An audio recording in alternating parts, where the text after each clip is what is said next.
घ्यायचंय. जो विप्र दरिद्री होता तरी सुद्धा त्यानं अतिथी देवो भव ही त्या ठिकाणी पाळलं होतं. आता आपण अतिथी देवो तर खूप लांब राहिलं. तुमच्या एखाद्या मैत्रिणीने जर संध्याकाळी फोन केला, ताईसाहेब माझी गॅसची टाकी संपली, थोडस देता का हो, ते म्हणतात 5 मिनिटं झालं, आताच आम्ही लावली आणि आम्ही अध्यात्म करायला निघालो. एकनाथ महाराजांनी काशीवरून आणलेलं तीर्थ त्या ठिकाणी त्या गाढवाला पाजलं होतं. त्यांना गाढवातला देव दिसला, पण आपल्यासारख्या गाढवाला माणसातला देव दिसत नाही. ही फार मोठी शोकांतिका आहे. आणि जोपर्यंत तुम्ही ह्या गोष्टी पाळत नाही, तुम्ही कितीही पारायण करा, मी तुम्हाला लिहून देतो, भगवंत इतका सोपा नाही. त्यानं अगोदर सांगितलंय काय की स्वतः ब्रह्म आहात हे ओळख आणि दुसऱ्यातला सुद्धा ब्रह्म ओळखायला शिक. आपण काय करतो, हे जे प्रवेशद्वार आहे हे फार करकर करकर वाजवतो आणि त्याचे परिणाम तुमच्या सेवेवर होतात. गुरुचरित्र पठण झालं, दारातून बाहेर चालला किंवा सकाळी कोणी प्रहरेसाठी येत असतील, प्रहरी विना त्या ठिकाणी झाल्या, दोघी जणी चर्चा करत चालल्या, तर त्या गुरुचरित्राची चर्चा करणार नाही. काय चर्चा करतील, बाई इथे धाडगे येतो स्वतःला खूप छान असते, झाली तुमची प्रहरीची सेवा सगळी माहिती झाली. तुम्ही दुसऱ्याला वाईट म्हणण्याचा अधिकार भगवंताने तुम्हाला दिलेला नाही. ते जर वाईट असेल, तो व्यक्ती जर असेल, मी जर स्वतः वाईट असेल, तर तुम्हाला हे मान्य आहे की करता आणि करविता तूच एक स्वामीनाथा. जर भगवंताच्या इच्छेनं झाडाचं पान हालत असेल तर ते धाडगेला केंद्रात येऊच देणार नाही, तुम्हाला वाईट म्हणण्याचा वेळ देणार नाही. परंतु आपण काय करतो, दुसऱ्याच्या उचापती जास्त करतो. याच्यामुळं तुमच्या सेवा फलद्रूप का होत नाही याला कारण आहे. गुरुचरित्रासारखा ग्रंथ पठन जर केला ना, त्यातून तुम्ही काय आत्मसात करायचे हे फार महत्वाचं आहे. एसटीनं प्रवास भरपूर जणांनी केला, किती जणांनी केला आता कोणतंच वर करणार नाही. बसने प्रवास किती जणांनी केला, सगळ्यांनी केला. ठीक आहे, प्रत्येकाकडे एखादी 4 चाकी असेल, त्यानं त्याच्या गाडीने प्रवास केला.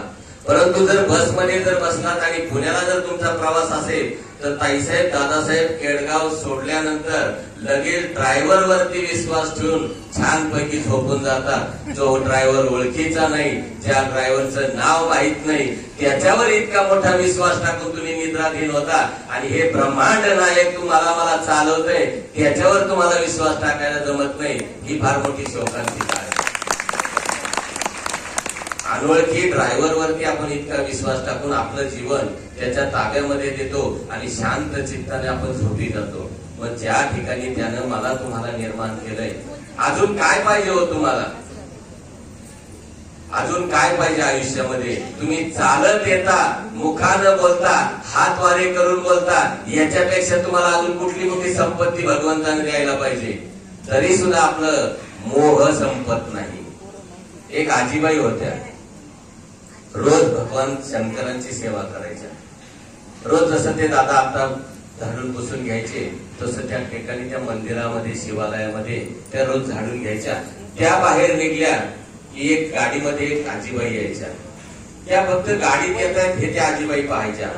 एक दिवस सगळं साफसफाई करत असताना भगवंताच्या शिवलिंगाकडे पाहून आजी म्हटल्या, देवा तिथं फक्त नारळ आणि फुलं घेऊन येते, तरी तू तिला BMW कार दिली. ती सकाळी 5 वाजता येते, सगळं तुझं अंगण स्वच्छ करते, तुझी सागर संगीत पूजा करते, तरी सुद्धा संध्याकाळी माझी खायची उपासमार आहे. असं का? हा मनामध्ये विचार चालू होता. भगवंताशी त्या चर्चा करत होत्या, तेवढ्यात भगवंत प्रकट झाले. म्हटले, आजीबाई जरा वेळ थांब, आता ती बाई आजी दुसरी आजी यायची वेळ झालेली आहे.